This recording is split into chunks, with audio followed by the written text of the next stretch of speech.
Hello, and welcome to Breast Cancer Conversations, a podcast brought to you by SurvivingBreastCancer.org. I am Laura Carfing, breast cancer survivor and founder of SurvivingBreastCancer.org, a nonprofit organization providing community, education, and resources to empower those diagnosed with breast cancer and their caregivers from day one and beyond. Thank you to our sponsors at Store My Tumor for making our podcast possible. Store My Tumor provides personalized treatment options that help you stay in remission longer. Live tumor preservation, genetic sequencing, sensitivity testing, and cellular immunotherapies are just some of the amazing options available. Thank you for supporting us. Hello, my friends. I'm so happy to be connecting with you all this week on Breast Cancer Conversations. I'm your host, Laura Carfing, and if you're joining us for the first time, welcome. Be sure to subscribe to our podcast and receive notifications each week when we come out with a new episode. You can find our podcast on Apple Podcasts, Google Play, Spotify, Stitcher, and SoundCloud. To all of you who tune in every week, welcome back. I'm so glad you're here, and thank you for joining us today. I want to start off with a story. A few weeks ago, I shared a podcast with triple-negative breast cancer survivor Chen Chi. The topic of mental health came up. I'm not sure why mental health continues to be a taboo association and stigma. It is getting better, I have to say, but it's still a little questionable, right? We don't go around talking about our mental health, though we have no problem saying if you have the cold or the flu. I want to give a shout out to my friend Tammy. If you're listening, thank you so much for the support that you've been giving. After I shared on the podcast some insights into my own struggles with mental health, you sent an email just encouraging me and thanking me for sharing such a personal experience with the world. And it really just resonated with me because I realized sometimes that, as a podcaster, I have the opportunity to edit, delete, and change and tweak things that come out when we're having these conversations. And I just wanted to share that even though we have these opportunities to say something and then, pause and realize, oh my gosh, I can't believe I just said that on air and the whole world's going to listen to this. It's about being authentic and being yourself and not being ashamed of everything that we're going through. And so I appreciate the support and you sharing that you're really proud of me for sharing information about my mental health. So from that conversation, I am pleased to bring you back onto the podcast in a couple of weeks where we can talk more about the role mental health plays in a breast cancer diagnosis and also catch up because I know that you were diagnosed a couple years ago and I love bringing people on the show to hear what you're doing now, how far you've come, and being an inspiration to all of our listeners. So just a quick shout out to our girl Tammy out in California. In this episode today, I am pleased to have Jeff Neurman with us. We crossed paths with Jeff via Twitter and immediately wanted him to submit an article to our cancer blog community. Jeff was diagnosed with a blood cancer, and he started his own blog called It's in My Blood. I'm thrilled to have him on the show today because the focus is not necessarily on our traditional topic of breast cancer, but rather the topic of humor and how humor can help fight cancer.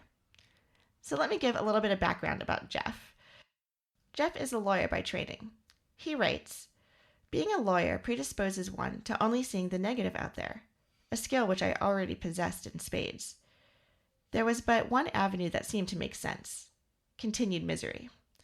Fortunately, my cancer came along, so it has given me the incentive to do the one thing most lawyers probably would like to do and have come close to qualifying for: writing. When one obsesses daily about the choice of words and the placement of commas, I truly have had the experience of debating the interpretation of an important argument due to a questionable placement of a piece of punctuation. Writing seemed like a somewhat natural fit. Fortunately for me, one asset that my non-extraordinary background bestowed upon me was humor. The ability to appreciate it and to wield it, sometimes for good, sometimes just to agonize my mother-in-law. I am, in spite of being from West Virginia, Jewish. That experience alone was farcical enough that I could not but help realize how ridiculous so much of my life was and can be. The sheer incredulity with which New Yorkers learn of my Appalachian Jewish upbringing is a constant reminder of how my comical life has always been. As a result, writing about the experiences of my cancer by finding the humor therein has come somewhat naturally to me. Welcome to the conversation.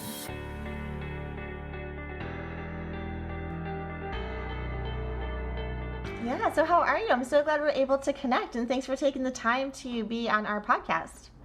Oh, it's my pleasure. I was very excited and flattered to be asked. It's a thrill for me to be able to be on it. I've listened to a number of your podcasts, and I think what you're doing is terrific and inspiring and just wonderful. Frankly, I don't know. Thank you so much. I probably come up with a better adjective than that. Thank you. I appreciate that. Yeah, we are a young but growing and powerful organization. I started survivingbreastcancer.org during my active treatment about 2 years ago. And it was, at a time incredibly healing for me to put my story out there.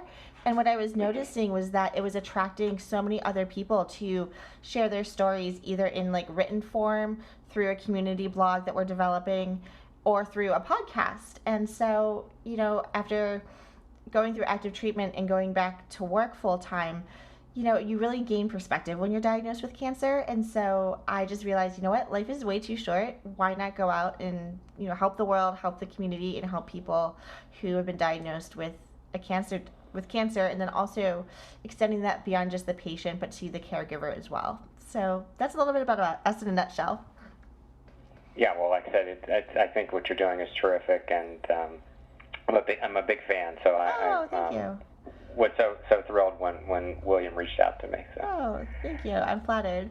So how long have you been blogging? I would love to hear a little bit more about you. I've read a couple of your blog posts. I know we published one of them. I know we have another one in the queue for later this week. So, but how long has your site been around? I was reading a little bit about your about page and your background, and how you went to law school, and now you're practicing law, I assume still in Long Island? Right. Well, I live on Long Island.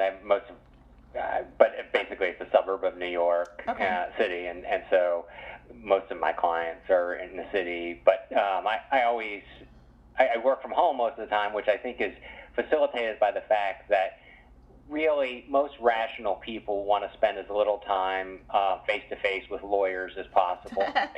So they are more than happy just to deal with me over the phone or via email or whatever. So I'm able to work from home, which is great because I have young kids, and so I'm able to adjust my schedule much more easily. But I do go into the city periodically. We used to have an office in the city, but it was just gathering dust eventually. So yeah. But yeah, so I've been a lawyer for almost 20 years, which is hard to hard to believe and somewhat hard to digest when I say it. So anyway, we all make mistakes, I guess. But I in terms of the blog, I never had any intention of blogging. In fact, the reality of the situation is that when I was going through chemo last year and building up to that, I had decided that there was so much happening, and I'm sure that you had similar experiences, as does everybody who unfortunately has a cancer diagnosis.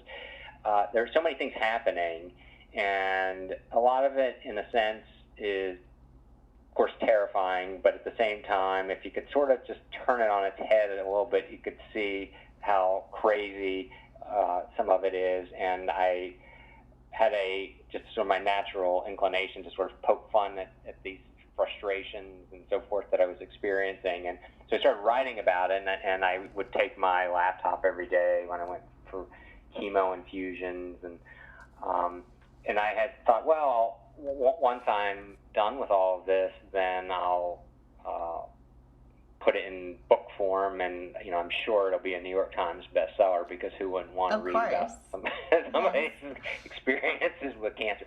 And real uplifting. Then what happened though was and I don't know if you had a similar experience, but I really had no sense of how life would be after treatment was over. I think that I was so focused on just getting through the chemo and getting into remission, and that I had this very naive understanding that once that was done, that my life could go back to basically its pre-cancerous stage. Yes. Or state, and that of course didn't happen, and there are all kinds of sort of lingering issues with having been through chemo and having cancer and et cetera, and so there was just more material all the time to write about, and so I was like, well, I mean,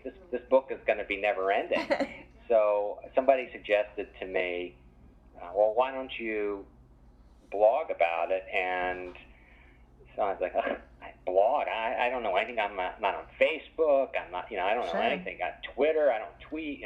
So then I gave it some more thought, and one night I said to my wife, Melissa, I said, I'm going to start a blog. And she said, okay, that sounds great. And I said, what is a blog, by the way?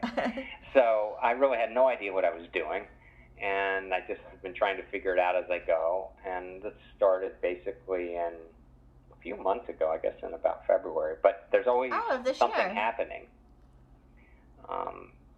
with cancer. So yes, and absolutely. Since it's so relentless and never really seems to let go of you, it's always providing me, for better or worse, with more material to write about. So. Yes, unbelievable. So you just started like in 2019 this year with your blog? Yeah, I had no. Okay. No, that's amazing. I'd never read anybody's blog. I mean, I'm like a hypocrite, I'm like, I'm not blogging, and I think everybody should read mine, but like, I don't read people's blogs. I mean, now I do. But. Right. No, you're putting your information out there and helping so many. That's wonderful. What do you have? Are you just like trying to get your experiences out there and provide humor and great content and information, or do you have like a longer term goal of how you want to develop your blog and your site? Well, it's sort of a work in progress, I guess. I said I had originally wanted to sort of capture everything that I had experienced in a book, just because.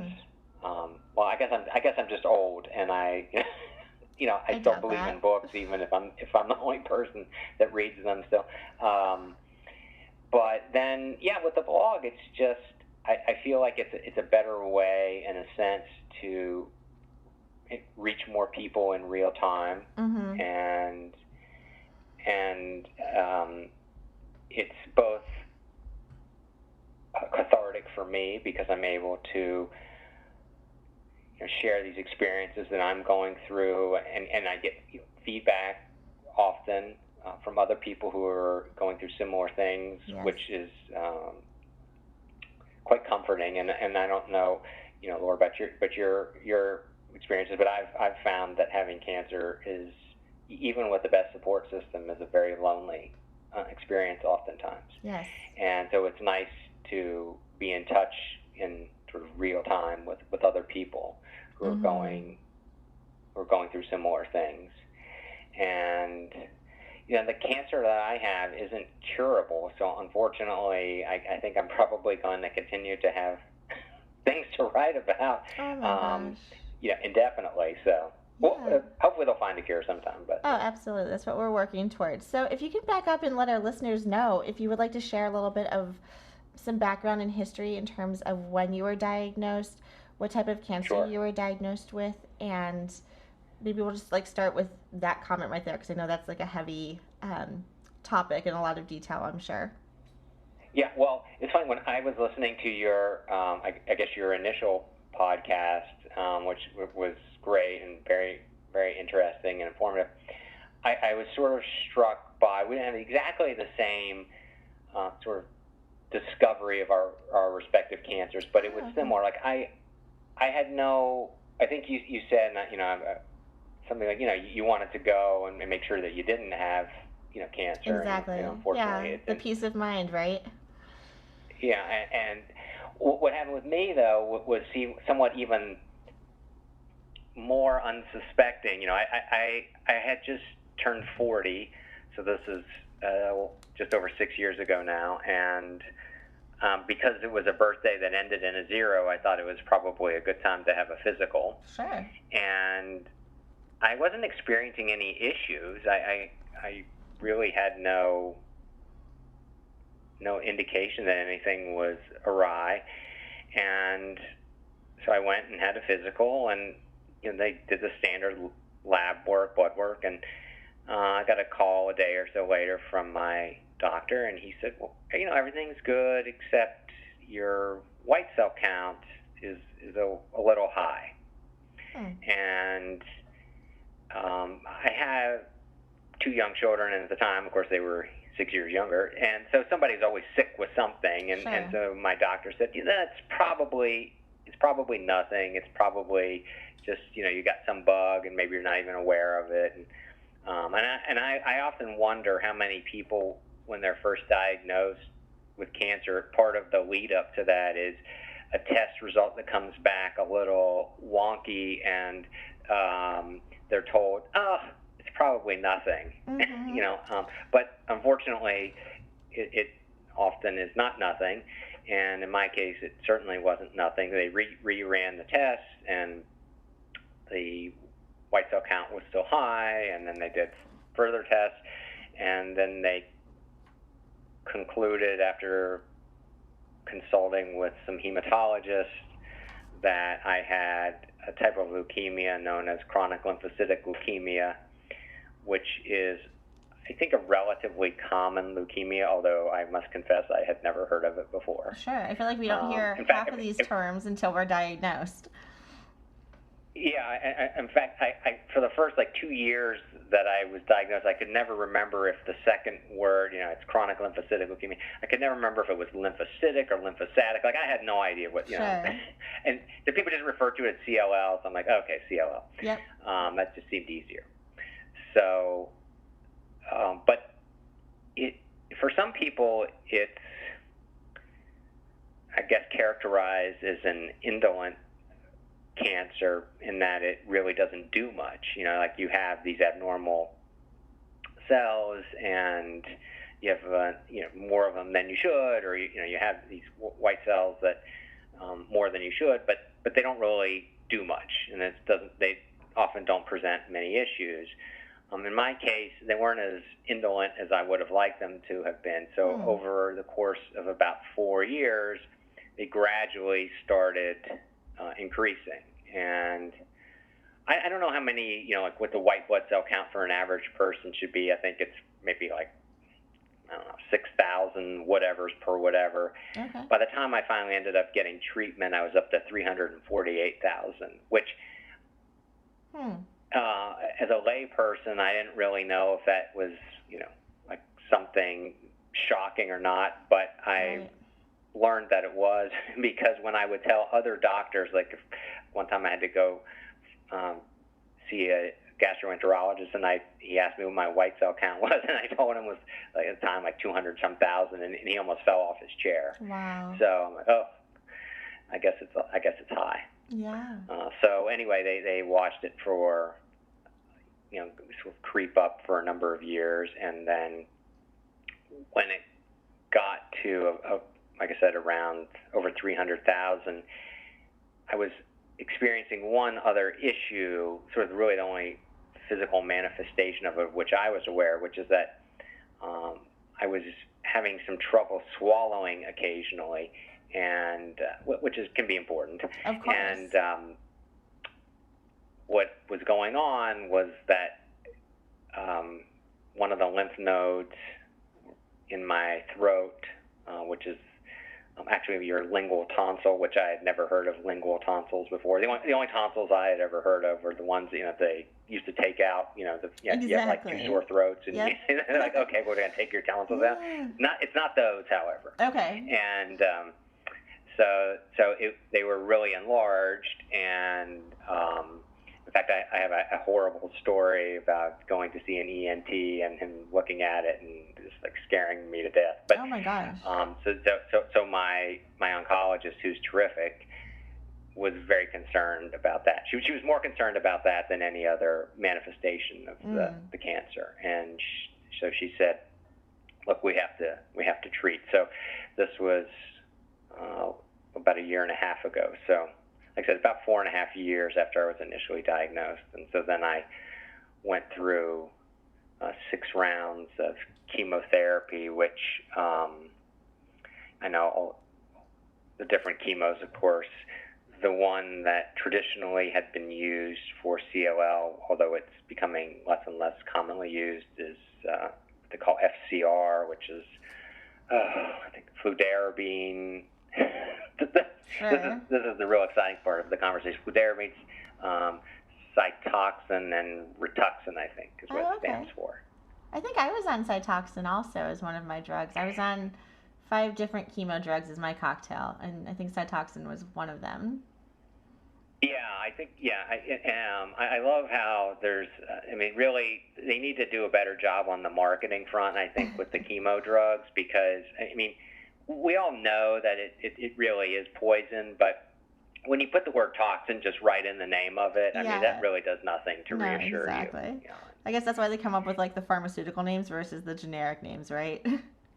Yeah, they really need to get their act together on this. But and plus, I'm sure you had similar experience. They like hang the bag on your IV stand, and basically it says essentially, toxic, handle with care. Oh yeah, the bright yellow great, bag. They're gonna plug that right into my veins. That's gonna be terrific. Oh, exactly. And everyone's wearing those like heavy duty gloves, and you're just like, okay, wait, but you're putting this like directly into my body.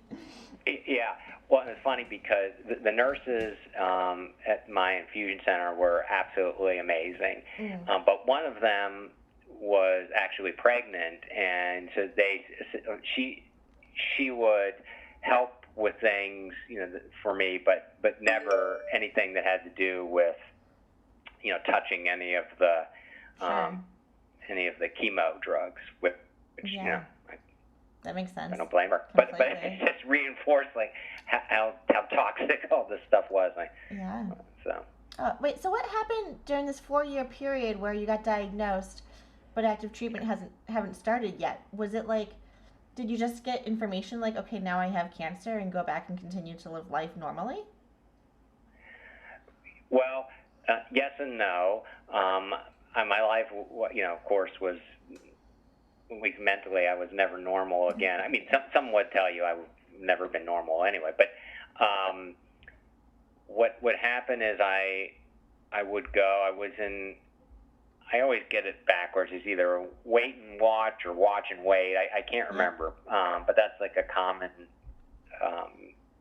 terminology that's used with CLL, and I think certain other types of cancers too. But so what would happen is I would go see my oncologist, and they would look at the numbers, and they would feel my lymph nodes and all that good stuff, and they would say, okay, well, we want to see you again. And I think initially it was about 6 months between visits. Oh wow! And then as the numbers, the white cell numbers increased, then the duration between it was an inverse relationship. Sure. The higher the white cell number, the shorter the amount of time between visits. Yeah. And so, basically they do nothing. Interesting. And that's preferable, I think. Having been through chemo, and you obviously too. There's nothing pleasant about going through chemo, and nobody wants to do it. So they put it off as long as possible. The one real problem for me is that I think most people who are diagnosed with CLL tend to be significantly or maybe even substantially older than I am. So I was 40 when I was diagnosed, whereas I think a more representative patient would be 60 or 70. Okay. So if you could live for 20 years with it, then that's still pretty good. But if you're 40 and they can only keep you alive 20 years, then that's not so great. Yes. So it's one of these weird things where being young is actually not helpful. Right. And I feel the same way with breast cancer too. So when I was diagnosed under 40. And 40 is the threshold when they start actually doing the mammogram screenings, right? Yeah. So, you're just kind of living your life day in and day out with not paying much attention to anything, and then all of a sudden, under 40, being so young, you're diagnosed. And yeah, sometimes the prognosis is like, okay, that's great to get 10 years, 20 years, but that's still young these days, right? And so I think a lot of studies too, I'm not sure how it is with CLL and the chemotherapies you were on, or if there's any sort of trials or, the advancements in the research for your particular cancer. But I know with breast cancer, it's so interesting because we just don't have enough data long term, or longitudinal studies of, okay, so what happens after 20 years if we're on these drugs, right? So Right. it's kind of this funny limbo, because doctors are really excited if they can buy us a couple months here and there, or there's a new breakthrough of something to try, but we don't actually have a lot of information, or at least I haven't discovered a lot of information yet on the longer term side effects outside of all of the consent forms I had to sign about radiation to my heart, radiation on my lungs. This is all good and fine if you're 85, but when you're 35, it's kind of a shock. Yeah, I don't know if you experience this as well, Laura, but one thing that became fairly quickly became apparent to me was that as much progress as we've made with cancer, there's still so much that they just don't know. And when I finished my chemo, I went back to see my doctor just for from my oncologist, just for a post-chemo follow-up or whatever. And we were talking about, well, what if the chemo didn't do ultimately what we hoped, which was to put the cancer in remission for an extended period. Mm-hmm. And I said, is that a possibility?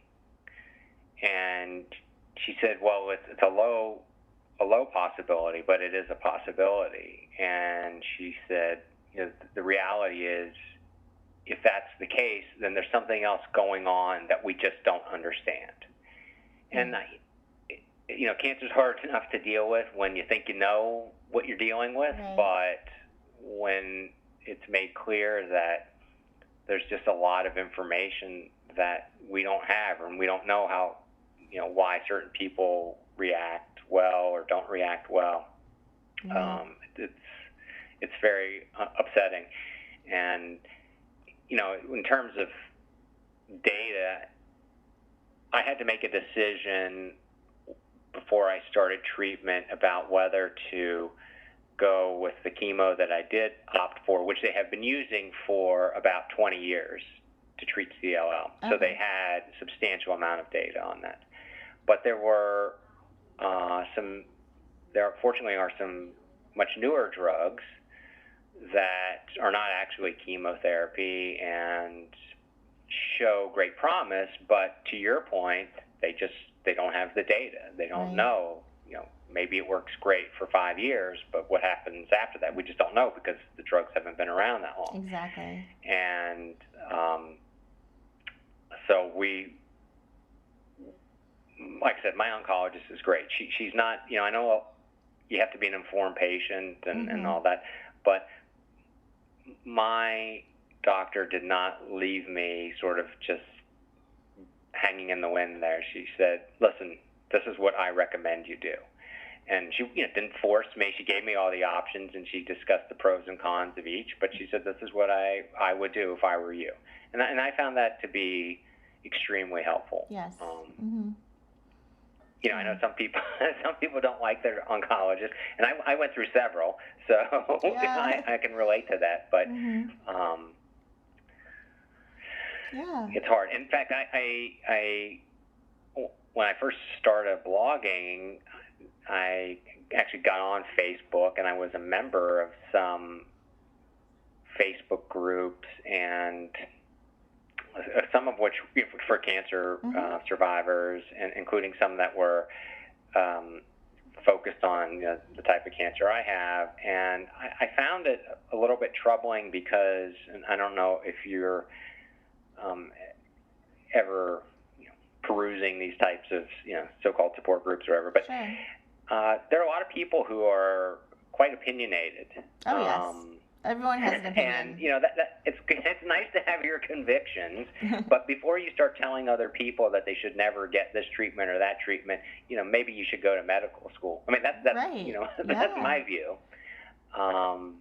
Yep. And there were people who were saying, you should never get the treatment that I got.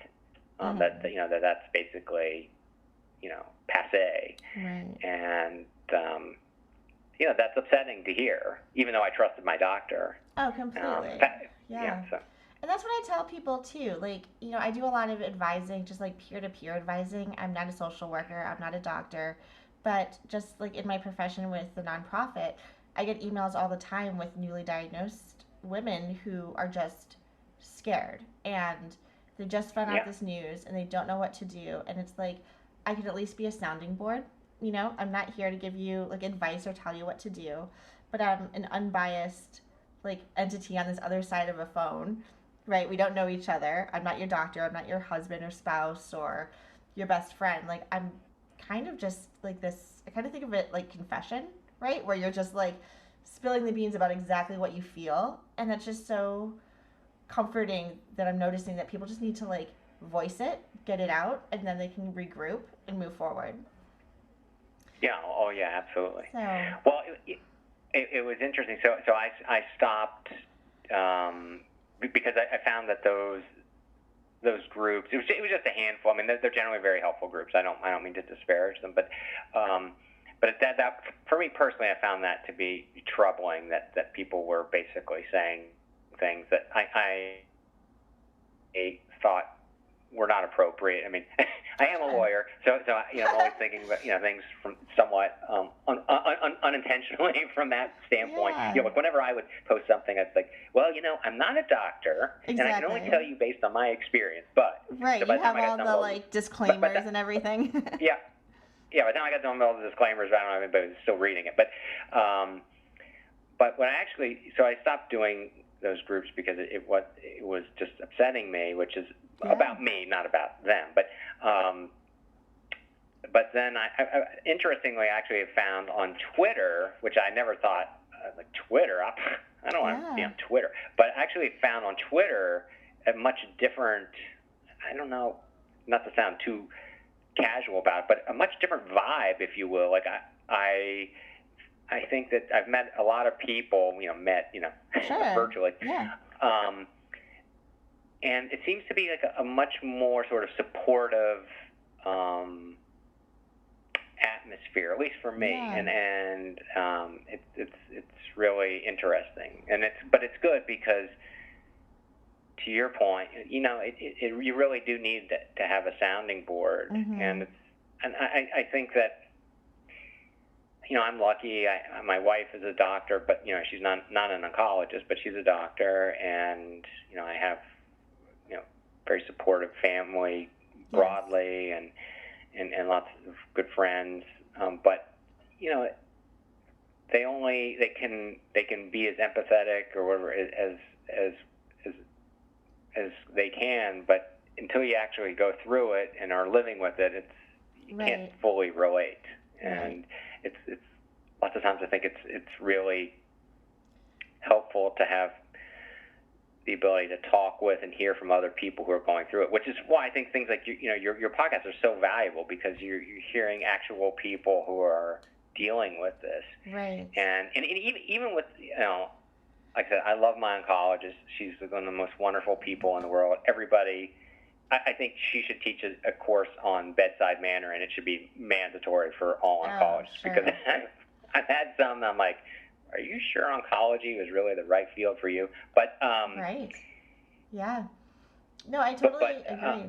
But I think that the for them too, like they have to, and I don't mean this as a criticism of them at all, but I think there are obviously some oncologists who unfortunately have had cancer themselves, but they're not the ones going through it. Right. And in a sense, I think they're somewhat necessarily desensitized to everything that you experience with cancer, because they're just constantly, that's all they're dealing with. Exactly. And if they became invested in everybody's, issue, then there would be no way they could do what they have to do. So I think it's as useful and as essential as the doctors are. It's fellow patients, I think, that yes, in some ways provide the most useful resource and support.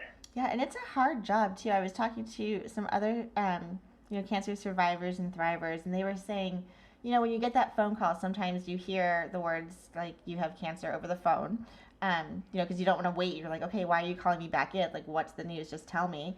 And the person really articulated it well just by saying, okay, this might be the first time I'm hearing those words. And I know that you've said this maybe 10 times today to the other people that you had to call, but this is the first time I'm hearing those words. So, at least pretend to have empathy, right? Because they do get desensitized. And, it's language that they speak day in and day out. And for us, it's a foreign language. We're scribbling down all of the words, trying to do the spelling, Googling absolutely everything, and really understanding why are we getting a call back? Why do they want to do more tests? And this just happened to me today. I think this is quite appropriate if you don't mind me sharing with you. No, please. Yeah, I've been suffering allergies the last 2 weeks. So just very nasally, coughing a lot. I feel like I'm still moving forward with the podcast, but there's definitely going to be a period in my recordings where you can tell the difference of my voice, where I'm going through, a lot of Sudafed and Claritin versus my normal chipper self. And so finally I went to the doctor's earlier this week on Tuesday just to make sure that it wasn't anything more serious. And I was so proud of myself because it was the first time my brain did not automatically jump to, oh my gosh, the cancer had spread. Oh, it went to my lungs or something, all that, PTSD associated with such a traumatic diagnosis. I was like, I'm for sure this is allergies, but let me just make sure. So he, looks in my throat and ears and eyes and all that good stuff, and then orders some x-rays just to make sure that there's no fluid in my lungs and that we can rule out pneumonia. So I get a phone call today, literally today. This happened about a couple hours before our conversation right now. And he's like, okay, I got the results back from your x-ray. Great news is it's not pneumonia. Though I did see some stuff I didn't like, can you come back in for more x-rays? And I'm like, what type of phone call is that? You can't just call someone out of the blue telling me and of course it's 4:30 in the afternoon. I can't get there right away after work. So all of a sudden this is postponed until tomorrow. Now my heart rate and adrenaline is sky high. And you're just really? I know you wanted to get this conversation out and make this phone call so you can say yes, by 5 o'clock I finished my to-do tasks. But as someone on the other end, I'm like, oh my gosh, now I have all evening to panic and worry about what it is that you didn't like. And at the end of the day, it could be absolutely nothing. But you can just call someone and share this information. But the funny joke about this is I was talking to a couple friends, kind of lamenting oh my god, they can't just pick up the phone and call me and tell me this out of the blue. And to your lawyer point, my friend was like, oh, absolutely they can, because if they didn't call you and tell you something was wrong, you can sue them. And so I just thought that was a great full circle of, yep, you're right, I guess they did have to tell me something was wrong, or that they wanted to do a more thorough test. But to talk to people though who've also gone through similar experiences like us, I immediately then called one of my breast cancer survivor friends just saying, oh my gosh, I'm experiencing major anxiety right now. I'm getting a call back for an x-ray. And I wasn't even expecting it to escalate to that point. And, for better or worse, she's like, oh, that happens to me all the time. Since we had reconstruction, there's extra scar tissue. Because we had radiation, right. There might be problems with our heart. There's so many other issues besides cancer, Laura. I'm sure you're fine. And it was interestingly, oh, phew, at least it's just heart failure compared to cancer or something. But just having those conversations with other people who've gone through similar experiences and knowing that how you started off the conversation, yes, we went through, a terrible time with the chemotherapies and the drugs that we were on, but there is going to now be this continuous living with cancer phase where, every little checkup or something with the doctors is going to spawn just more investigation, and that's just how it is, I think. Yeah, well, first, I'm sorry that you have to deal with this, but and I can unfortunately relate to that. Well, one time I had a call. I had gone to see my dermatologist just for my semi-annual skin check, which I'm more prone, I guess, because of the CLL to skin cancer. I mean, it's like, isn't enough? But right. Anyway, so I had this growth on my arm, and it didn't bother me at all. It sort of looked like a bug bite, but it didn't itch or anything. And so I go to the doctor, and my dermatologist is great too. And anyway, I show it to her, and she looks at it, and they get out there like little monocle, like exactly. thing, like super bright light, and she looks at it, and she's like, I don't know what that is. I'm like, oh my God. Really? So anyway, that's what words of support right there. I think dermatologists, they just love to biopsy everything. So she takes a sliver of it, and anyway, long story short, she calls me like a day or two later and says, "Hi, it's Dr. So and so." And I said, "Hello," and she said, "What's the name of your oncologist?" And I, oh my God, no, there's no good conversation, Right. Well, frankly, I don't think you can use the word oncologist or oncology in a positive context. I just think that's just grammatically impossible. Sure. There's no good, discussion of oncology. Just like cancer, like there's no good use of cancer. No. So, yeah, but I've had a number of those calls, and so did that end up just being a scare for you, or did it end up turning into something that needed to be treated and addressed? Well, it's funny because in the long run, it probably actually did not need to be dealt with. But this was before it was clear that I was going to need chemo. The chemo, basically what it turned out to be was just a whole bunch of these useless white blood cells, these lymphocytes, and they decided just to hang out on my bicep, and so that's all it was. They weren't really doing anything. They weren't particularly problematic, but the chemo would have probably gotten rid of them eventually. But at the time we didn't know, so they had to they removed it. I don't know what would have happened if they didn't remove it, but sure. Better be safe. I'm also, I have to say, I'm probably, perhaps unlike you, probably one of the worst informed cancer patients of all time. Oh no, I don't believe that. Really? Because, I never Google anything. Oh. Because I did that one time, and it took me about 3 weeks to get back to where I was relatively sane afterwards, and the issue I always have with that is there's so many variables associated with any diagnosis that, as sort of a lay person, it was hard for me to know if what I was reading was applicable or not applicable, and plus, like I said, I'm very fortunate that my wife, even though she's not an oncologist, she is a doctor, so she has a much better sort of general understanding of these things. Sure. So if I have questions, I ask her, or if she doesn't know the answer, she has many friends who are oncologists or whatever, so she asks them. But I'm just terrified about finding information that is not relevant to me, but it's not clear to me that it's not relevant. Sure. And I'm, one of my top skills is worrying, and so I really don't need any extra ammunition in that regard. So I try to stay away from finding out, things that aren't really helpful. But, yes, I know there's so many. Which is not to say that one shouldn't be a well-informed patient, because obviously one should be, and you have to be your own advocate and all that. But Right. No, and of course you're right. It's very easy to go down this click rabbit hole of oh my gosh, maybe it's this, and you're self-diagnosing yourself with a frenzy of non-applicable things. So I hear the balance, right? It could be either Google everything or absolutely nothing. There's really no gray area there.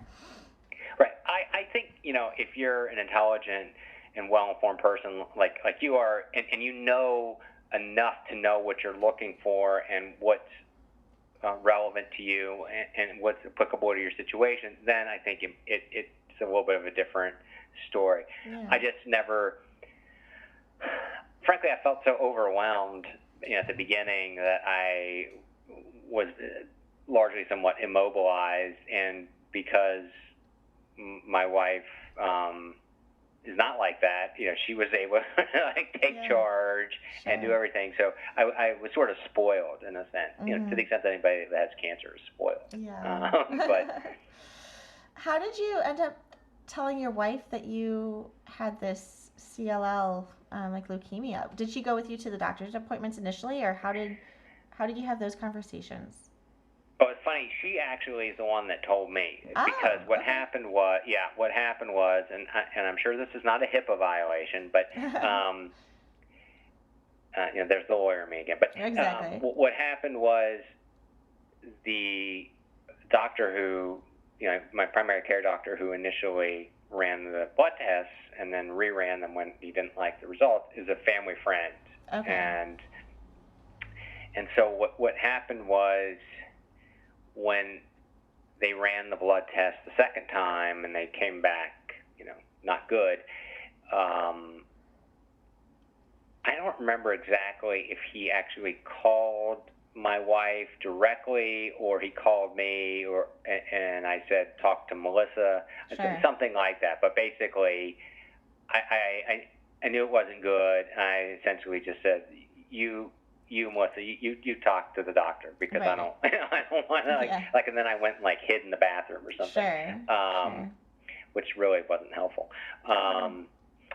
So that's, she found out first, but I also, again, I'm lucky because I have somebody that is used to dealing with things of this nature broadly, and so she was able to approach it like a doctor would. Exactly. So that's not always, the best thing, but by and large, it is. And it's funny, too, because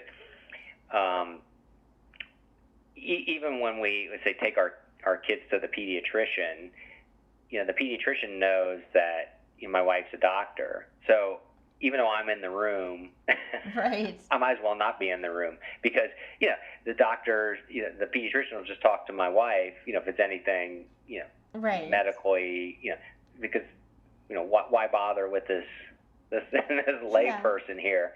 And that's before they realize I'm a lawyer, and they definitely don't want to talk to me. Right, so, right, exactly. So, I'm somewhat superfluous. Oh, no, it's not true. I mean, they have their own language, and, I think it's helpful, and that you're really fortunate to be able to have, your wife field some of those questions for you and kind of be at the forefront. William was kind of like my shield in that regard too, when it came to managing like family relationships or even friend relationships, when I would just get too tired, but I'm so bad at saying like no, or oh, please go home, I have to go to sleep now, or I still wanted to live my normal active life, not realizing how fatigued and exhausted I constantly was. So it was nice having this other person kind of take the brunt of that responsibility off of my plate, and then really allowing me to give me the information when I needed it, and allow me to rest and heal when I was going through the treatment too. So it sounds like she was a great caregiver in that respect.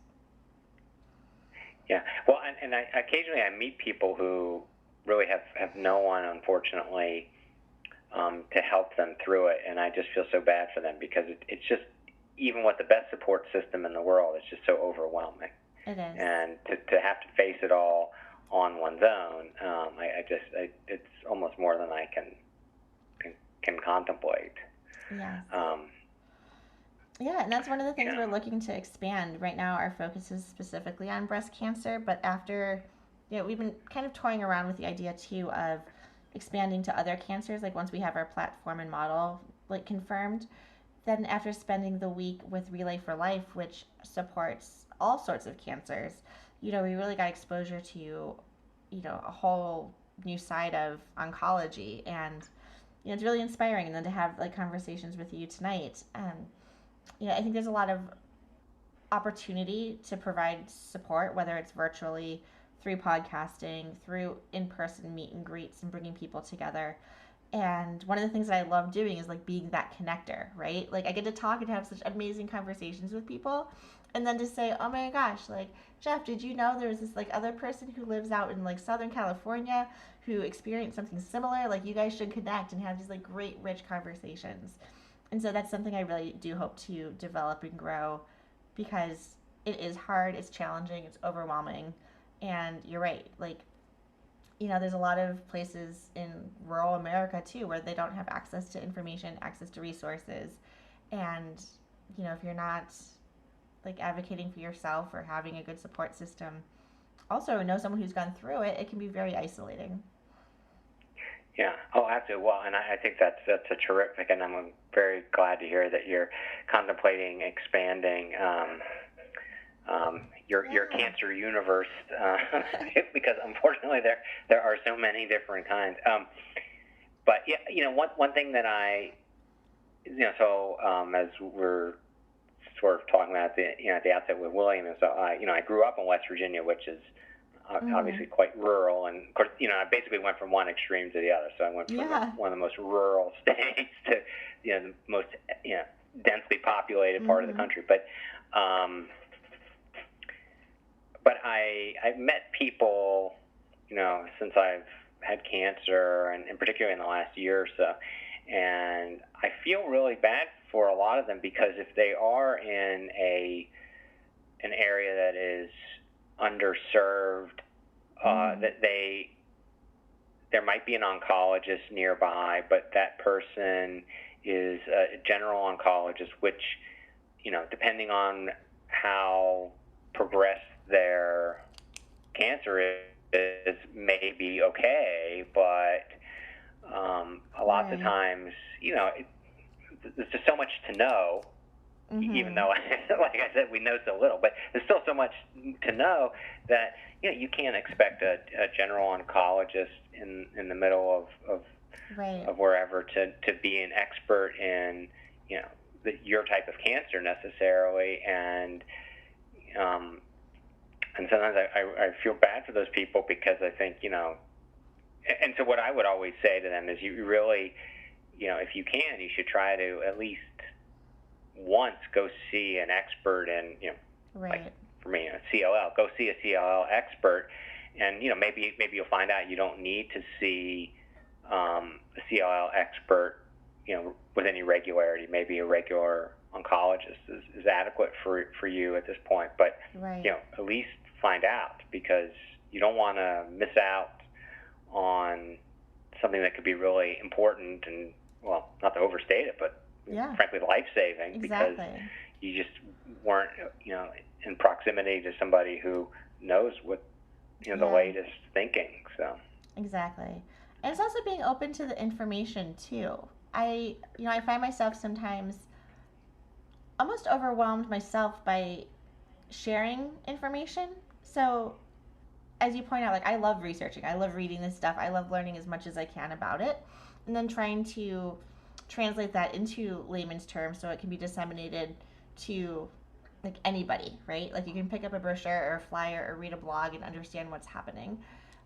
But then there's also people too, like, that don't really want to know, right? Like, I think we have to also be accepting and empathetic versus sympathetic in terms of people's situations, right? And it's a hard balance. Yeah, I mean, I know I said, I'm like the worst, the least knowledgeable cancer patient of all time, but I was somewhat joking. But I have come across people who really, they really want to bury their head in the sand. Yes. And, what can you say? I mean, it's their prerogative, I guess, but, and I don't know if, in all your experiences, if you come across, but, I've sometimes will come across people who, they've heard, that they basically are, their option pretty much is chemo. Mm-hmm. And they've heard, terrible things about it, which are well, frankly, probably true. Very true. Yeah. And they just don't want to do it. And but they don't really have another option. And I'm not saying that there aren't unconventional treatments that might be helpful for people. I mean, I don't know. I mean, personally, I think if you want to drink green tea, go for it. But I don't think you should drink green tea and not go for chemo. I mean, exactly. I mean, that's just my view. But yeah, sometimes these people just don't want to deal with it, and I feel bad because the problem is not going to go away just by ignoring it. Exactly. Yeah. William was always so funny telling me, because I had moments too, especially right before getting my port placed and starting chemotherapy.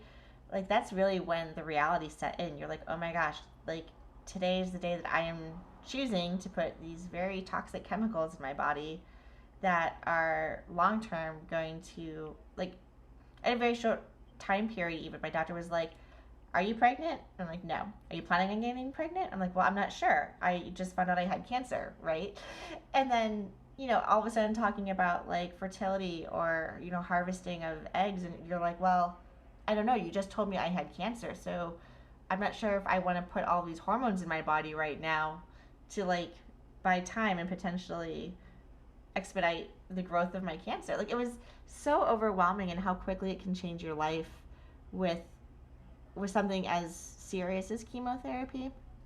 I definitely found myself reading, I don't even know what type of news, but just all of the propaganda on, how the drug companies are out to get us, and chemotherapy isn't necessary, and there's all these natural ways of curing cancer. And William would jokingly tell me, you're more than welcome to do that. I will support you, but honestly, the alternative is worse. Get chemo and have an opportunity to live longer, or choose to not go the traditional route. And, it's a hard choice to make, and it's a very personal choice. Yeah, well, I don't know if you had a similar experience, but I actually had a phone call earlier today with somebody. They were asking me questions about a lot of some of the drugs that I had to take as part of the chemo. And anyway, they asked me, they said, well, before you started chemo, did anybody talk to you about the potential side effects? I'm like, oh my God! I mean, the people never stopped talking to me about all the side effects. Pages and side effects. and well, first it was my regular doctor, then then I had to go for an education session, which was one of the most dispiriting things I ever had to sit through. And basically, by the time they got done with listing all of the possible things that could go wrong, you're thinking, well, is there any chance I'm going to survive this? But my favorite side effect of all was that. Wait, you had a favorite side effect? Yeah, I have a favorite side effect. Oh my God, tell me this. What'd you say? Tell me this. Oh my God, I've never heard this. Yeah, my favorite side. Well, I have a couple of them, but my most favorite had to be that that the chemo could cause leukemia, which I already have leukemia, and I just really felt like it would be a complete waste of time and resources, to give myself leukemia from chemo since I already had it. Right. So I mean, we could just really cut out the middleman here. Right. If that's going to be the end result. Yes. Yeah. Oh, that's too funny. Oh my gosh. But yeah, I mean the printouts. I don't know if you were given, but I was just given these printouts for each of the three drugs that I was going to be primary drugs that I was going to be given, and the list of side effects was just so long. And then they had these percentages, the likelihood of getting any of these things, right. Which I guess is somewhat reassuring. Well, somebody's studying this at least, but it was a little bit overwhelming. And then but then there would be things one of the side effects could be unusual bleeding. Mm-hmm. Well, I mean, I don't normally bleed, period. Right, so, any bleeding that I'm going to be experiencing, I would characterize as unusual. Yeah, it's not part of your day-to-day, Jeff. Like, what'd you say? It's not part of your day-to-day? No, I'm not the most, agile person in the world, but I'm not usually bumping into things and, causing open wounds. Totally. And, but they were all, and then, well, not to get overly graphic about it, but then, the same drugs that can cause, constipation can also cause, diarrhea, which I thought, well, how can that be? I mean, that's like just one or the other. I mean, come on. Mm-hmm. It's just crazy. Oh, absolutely. I know. And then to counter all of the side effects, I feel like I had a medicine cabinet with all of like the other over-the-counter drugs and remedies too for like dry eyes or mouth sores or like any digestive issues. Like it was drugs upon drugs upon drugs. It was a lot. Oh yeah, I mean the drugs that I was prescribed before starting chemo, I mean that alone is just enough to terrify you, because it's like, well, wait, I don't even know how am I gonna know when to take all these stupid pills? Oh yeah. And then I had a I don't want to disparage the healthcare system such as it is, unnecessarily, but there's a lot of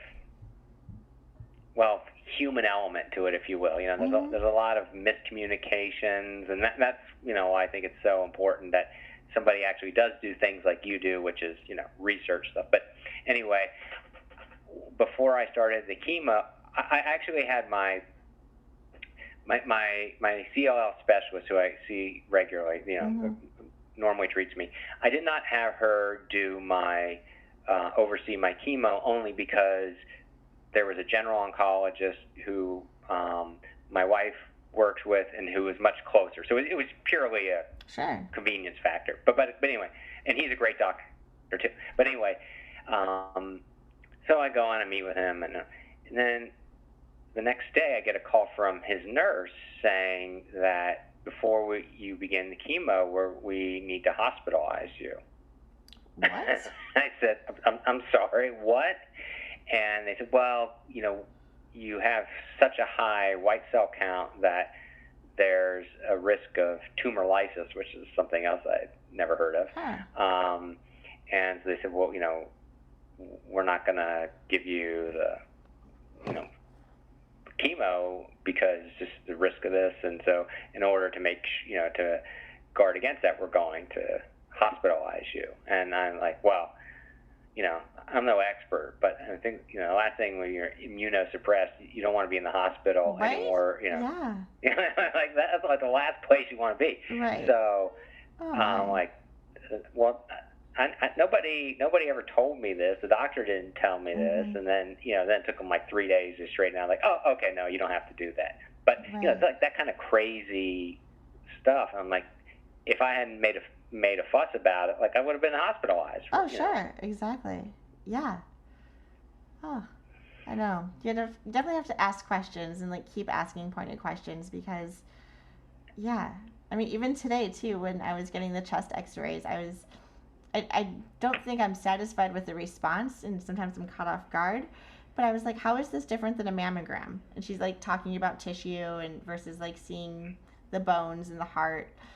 And, I was just trying to like pick her brain a little bit more as to like why I needed a second X-ray versus, luckily they didn't put me in through like a CT scan. That would have like set off more alarms. But you think that I would have had enough like X-rays in various forms over the last 2 years that my charts probably have enough images that you can compare and, pre and post pictures pretty clearly. They could reconstruct your whole body from exactly. So I don't know, but it's not a perfect science. It was the ENT that ordered the additional X-rays. It was my doctor actually. Oh, okay. So.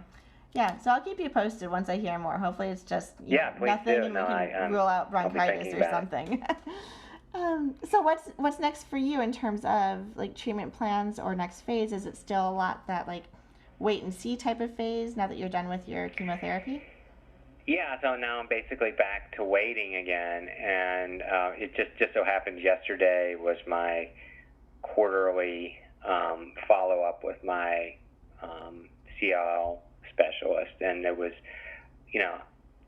I imagine you go through this too. I know there's the term scanxiety, which I feel like is such a tongue twister for me. I don't know, maybe it's my poor Appalachian diction, but I don't know if because I don't get scans, I just get blood work, so I don't know if there's a there needs to be like there needs to be a corresponding term. Yeah, there is. You should invent one. Yeah, well, I do like to come up with words that I think people should know, and that's like one of my favorite things to blog about is things that you should say, things that you shouldn't say, and I get all kinds of like suggestions from people, and I get a lot of inspiration, frankly, from like family and friends who are well intentioned but say things I'm like, nobody wants to hear that. But anyway, right, exactly. But so but it doesn't get any easier in my experience. I don't know for you. I mean, like each visit is maybe it shouldn't be, but is just as in a lot of ways nerve-wracking as every other visit. And where I am now is I'm basically entering the second year of a 2-year period post culmination of chemo to essentially determine whether the chemo did what they hoped it would do.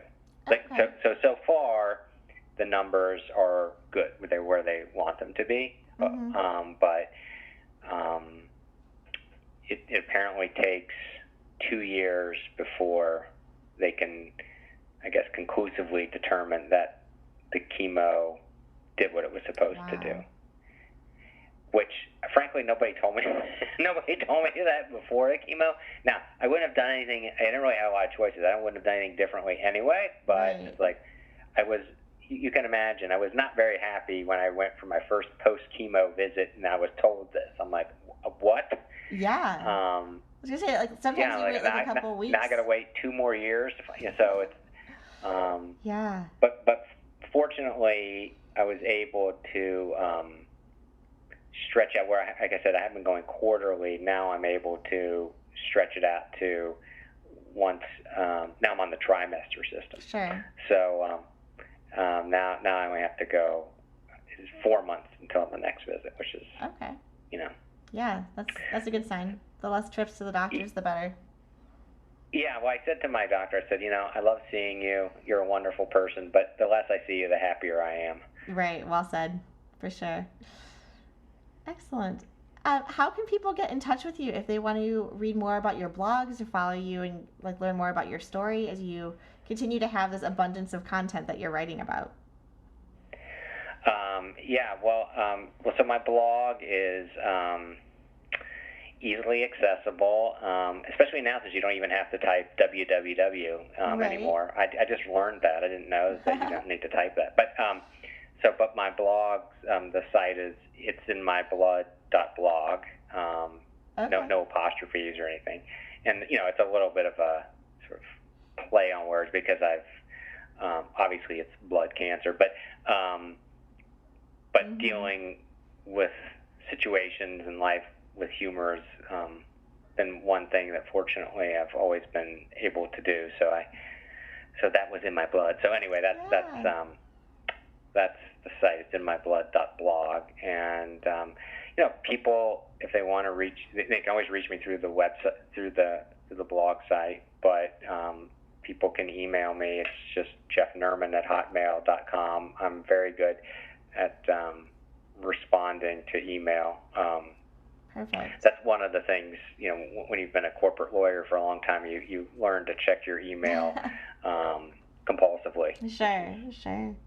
Probably not generally a good thing, but but it's good when it comes to something like this, where maybe somebody, I could be of some help to somebody. Then it's a good thing. When it's a client bothering me about something, that's not such a good thing. Right, exactly. Well, I will definitely keep that in mind too as I continue to expand the work that we're doing in the cancer community, and as we continue to have more conversations with anyone who's been diagnosed with any type of cancer or oncologists. I think that's the other piece too, is like we really try to be that bridge between like the patient and the person diagnosed and also the healthcare community, because just even in this conversation tonight, I feel like we have so many more questions that we need answers to. And any moment and opportunity that I have to have a professional or oncologist or doctor on the podcast, it gives us an opportunity to really, take off the veil and kind of get a sneak peek and behind the scenes of, how are people trained in bedside manner, or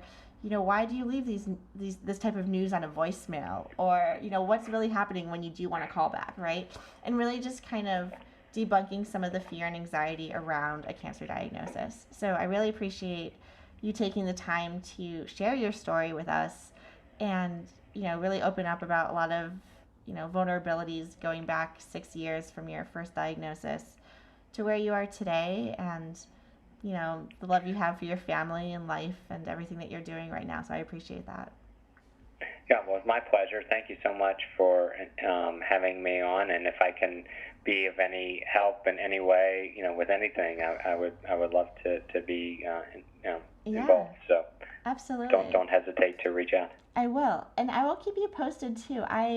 We have one of the programs that we run is a speakers bureau. And we have an event happening September 16th. It's a Monday in Manhattan. And I have to get the coordinates. I forget exactly where in Manhattan it is. I know it's a big place. But I got to double check to see if it's open to the public. We got invited to speak at a group with like social workers and various doctors. And I'm unable to attend, but somebody who's on our speakers bureau is giving a presentation about her breast cancer experience, but then also talking about the power of art and healing. And I think you would really enjoy, once I confirm that it is open to the public, attending, because she does this really great presentation about beauty and how everyone sees images and photographs and paintings differently, right? And so some of us, like, we're conditioned to think that, like, Rembrandts or Picassos are like beautiful and renowned because they are and they're famous artists. But when you put two side by side, you might have a preference that one is prettier or more attractive or more appealing to you. And so she does this great conversation about, how finding beauty in the day and finding beauty through art really helps with the healing of a cancer diagnosis. So I'll keep you posted on that, because that will be in like the Manhattan area, if that's close to you. Oh yeah, that'd be great. Yeah. Awesome. Yeah, I'll keep you posted. And if you ever need people to, like I said, share their experiences, with, my own little corner of the cancer world, I'm always happy to do that too. So awesome. I will definitely sign you up and take you up on that. I'm trying to think of like a catchy name or title, or like, someone was mentioning like you have like the AA groups, and they all have like sponsors. Like if you're trying to like cut back on drinking and all that, you're like, oh, I have to talk to my sponsor today, or I have meetings with a sponsor. They're like, Laura, you should really develop like a breast cancer or a cancer sponsor. And I'm like, well, we're very different than AA. I'm not so sure I like that term. But right. Yeah. If you have any catchy terms, like, I don't know, like maybe like cancer mentor or some sort of, just like having people being able to have that like person's cell number, or like at a drop of a hat being like, oh my gosh. Like for me today, when I got this call back, I had this one woman out in Portland, Oregon that I just met over the weekend. And I was like, oh girl, you won't believe what just happened to me. And we just exchanged like a couple quick text messages, and that's all I needed, right? To like take a deep breath and not be so anxious about a situation. So I'll take you up on that. I appreciate that. Yeah, definitely. Awesome. Well, have a wonderful night. I am definitely in the process right now of queuing up a ton of podcasts this summer because I know Breast Cancer Awareness Month for us is October. And so September and October are in like our busiest season for the nonprofit. So my goal is to do a ton of recordings and have wonderful conversations with people, and then do all the editing so that way over the next like fall semester, or like fall into like November, December, every week a new podcast can be rolling out. So all of that to say, yours is in the queue, and I will definitely send you an email before it debuts and gets sent out. It'll be published on iTunes, on SoundCloud, on our website, and also sent out to all of our social media outlets and our newsletter.